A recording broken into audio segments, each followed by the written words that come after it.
중앙일보의 오늘자 특종입니다. 중앙은 추경호 구속에 배팅했습니다. 내란 특검팀이 12.3 개헌 당일 추경호 당시 국민의힘 원내대표가 상황을 제대로 알리지 않아 계엄 해제 요구안 표결에 참석하지 못했다는 취지의 국민의힘 의원 진술을 확보한 것으로 30일 파악됐습니다. 특검팀은 최근 국민의힘 의원 10여 명에 대한 참고인 조사를 마쳤습니다. 네, 영장 심사 직전에 이런 걸 특검이 흘리고 중앙이 단독으로 때린다. 그렇다면 제 생각에 추경호에 대한 확실한 카드가 특검에 있다고 보여지는데 재밌습니다. 관련해 내란 특검이 최근 김건희를 치기 시작한 진짜 이유 보시고 이어가 보겠습니다.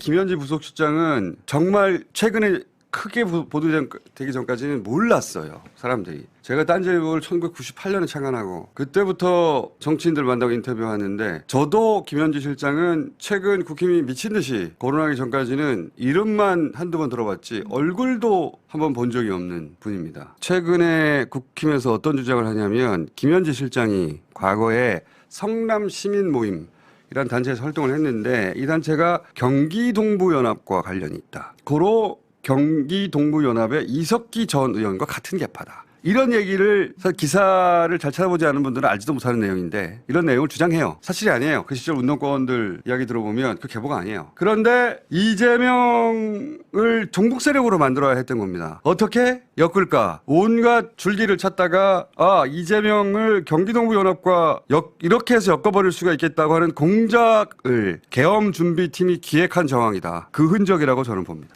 이재명 대표가 야당 대표잖아요. 당일 바로 죽이지 않고 반국가 세력으로 만들어야죠. 북한의 사주를 받은 종북 인사를 만들어야지. 그래야 계엄의 정당성이 또 확보되지. 윤석열이 뭐라고 그랬어요? 계엄 첫마디에 반국가 세력을 일거에 척결하겠다고 했어요. 일거에 척결 나가는 뉴스가 막 쏟아졌을 텐데 그때 써먹으려고 만들어놓은 시나리오. 그걸 지금 다시 꺼내가지고 최근 김현지 실장을 향한 소동을 만들어내고 있는 것이다 라고 저는 의심합니다. 그러니까 내란을 기획한 세력과 현재 국민의힘은 여전히 함께 움직인다라고 저는 의심하는 바이고. 그런데 이런 명단을 김건희 씨가 혼자서 어떻게 만들어요? 이런 재판, 이석기 전 의원 재판에 이렇게 등장한 적이 있다는 게 이름을, 김현지 이름이 등장한 적이 있다는 걸 어떻게 알아요? 이거는 선수가 붙어서 기획한 거예요. 이런 거 잘 그리는 선수들이 있어요. 기획한 것이고, 그리고 김건희 씨 성격도 이런 명단은 누군가 의논해서 하는, 명단이 아니어도 이런 어려운 사안은 누군가 의논합니다. 상대가 무속인이기도 하고 이너서클, 김태호 전 차장과 같은 사람이기도 할 것이라고 저는 의심하는 바입니다. 언론이 잘 안 나오는 이야기인데 다른 뉴스들은 그냥 언론에서 보면 되고요. 이렇게 해설해 주는 사람은 없으니까 제가 보다가 이건 것 같다라고 생각한 대목을 김건희의 내란 관여 수사 후속 보도가 안 나와서 제가 이 얘기를 좀 길게 하는 거예요.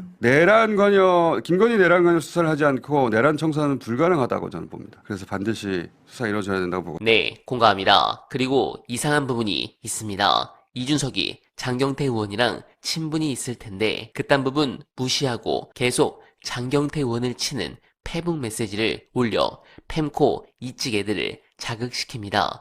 워낙 인성이 개차반이라 그렇지만 이거 뭐가 이상하죠. 이준석 의원실에 뭔가 문제가 있을 것이다. 심각한 게 터진다는 정보지글이 지난주 돌았는데 느낌이 옵니다. 예를 들면 이겁니다. 어느 여성과 시비가 붙어서 성비위로 강등당한 이 보좌진, 그 시비가 붙은 여성이 혹시 이 고소인이라면 이거 시나리오가 뭔가 그려지는데 해당 건 이번 주에 여러 특종이 있을 것 같은데 제대로 파악해서 보고 드릴 것을 약속드리며 어나바는 오늘도 최선을 다하겠습니다. 여러분 고맙습니다.